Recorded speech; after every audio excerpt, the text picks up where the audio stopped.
All right, guys, we are back. I just got some exciting news, which we'll share in a few minutes. Just getting some last-minute graphics created. Roster changes all over the place. But first, let's take a look back at PAX this weekend. We had the Season 1 playoffs over in Boston at PAX East. We started things off with an all-star game before the 6 teams duked it out for the $15,000 prize pool. Let's take a look at some of the best moments from the weekend in our top 5. All right, gentlemen, it is time for your MLG Top 5, counting down the top 5 plays from PAX East. Here we go at number 5, Crim6 picking up the 3-piece against Strictly Business. Contention from TP made all this possible, and Complexity gets it back just like that. Crim6 showing why he's called Crimbot right there with a nice 3-piece. On now to number 4, Sensor gets the ace against Cole. Take a look at this one.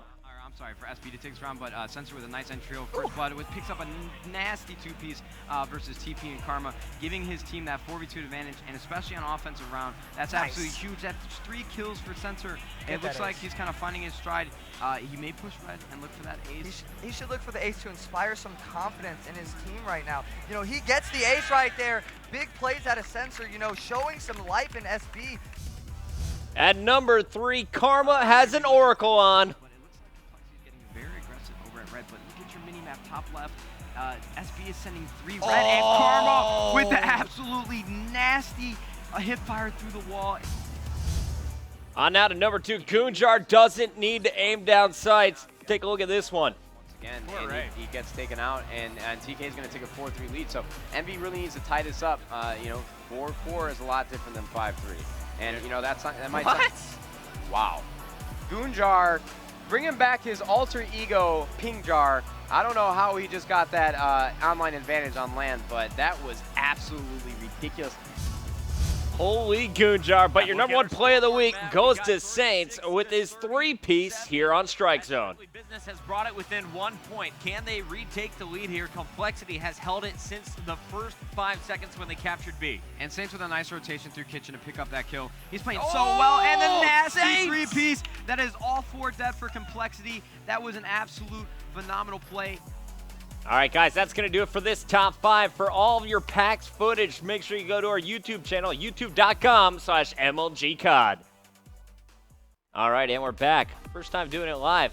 Xavier, nice work on the audio board. Great commentary from my friends Nadeshot, Clayster, and Revan in that one. And right now, we have a very special guest here to talk about his new squad. Please welcome Muddawg to the show. Muddawg, how you doing, my friend? Doing well. How about yourself? Pretty good. Last night, you sent me some pretty upset DMs, or maybe it was yesterday morning, thinking that you were not going to be in Season 2, despite a 3rd-place finish with Curse Las Vegas at the Season 1 playoffs. What went down? What was the story from your point of view?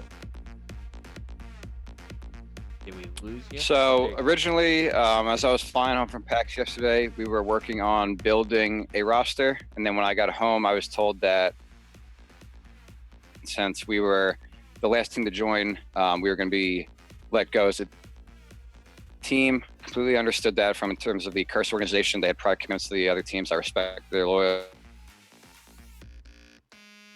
And it looks like we're having a few internet issues here with Muddawg. Apologies for that. We'll get him on and sort it out when we can. But as we mentioned, Muddawg going to be now on Curse Orange. Let's take a look at the roster one more time. He's playing with his longtime partner, Croster. These two have phenomenal teamwork. Croster, the OBJ man for the squad. Then they bring in the young guns. Miyagi, who just turned 18. He was just too young for COD Champs. Phenomenal Slayer. You've seen what he can do against big-name teams, including some major upsets, going up against squads like Optic Gaming. And then Attached. Now, I think this guy may have the best internet in the world. He was crushing in the last 5K that I commentated. Muddawg is back. Muddawg, sorry about that internet blip. You're here. So you're putting together a roster, found out that you might not have a spot, and we got you. Pick up the story from there, my friend. Very cool. So once they told us, they gave us a look at the roster. That's what we thought about it.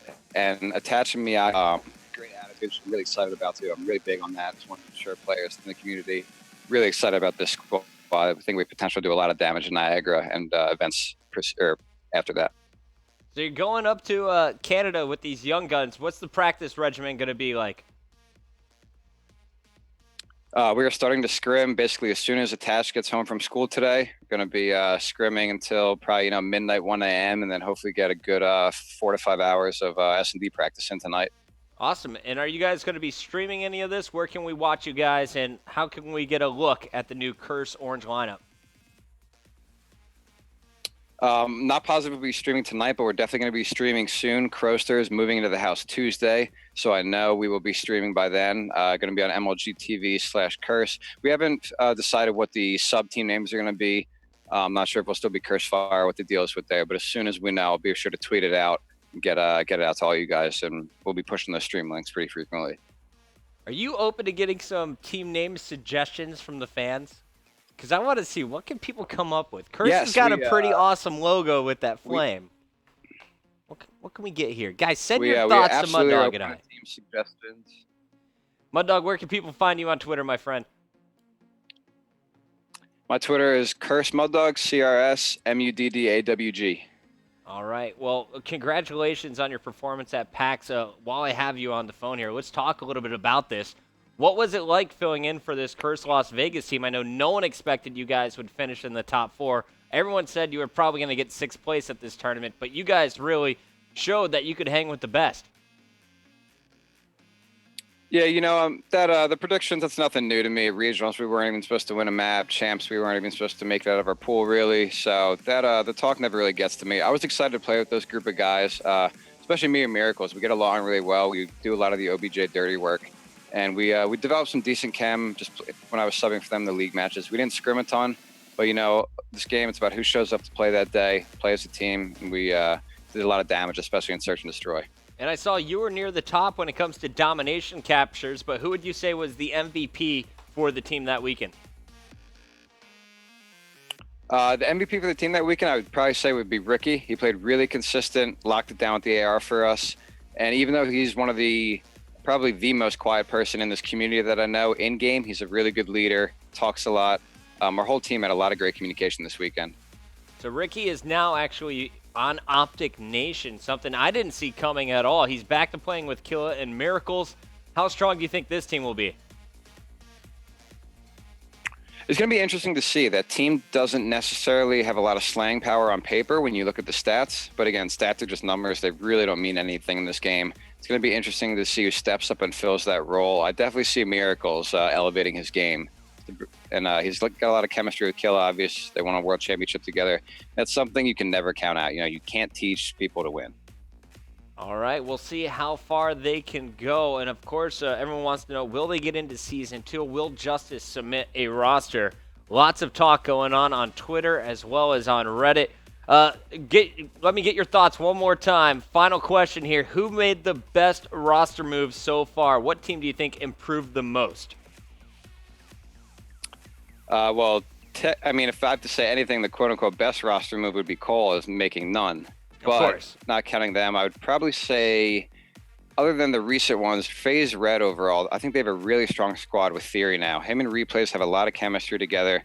That team is a great Search and Destroy team, and I really see them with practice giving Complexity a run for their money.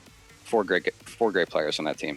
All right, I can't disagree with that, man. I think Parasite going to Envy is also a really strong power move. Proofy to Optic is a question mark for me, but I think they could be really good. But FaZe Red, you know what you're going to get out of Theory. You know what he brings to the table, and I think that's just exactly what FaZe was missing. So good luck to all of our squads that we've talked about today, especially your new team, man. Excited for you to have a team house, to be surrounded with some great teammates, and have the opportunity to play against a squad in your same house on a daily basis. That's great.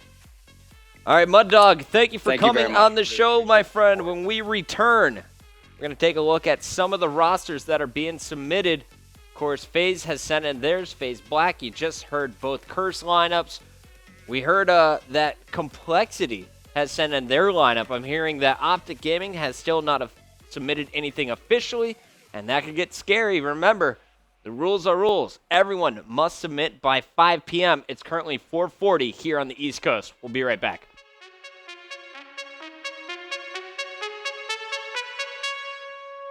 Bye.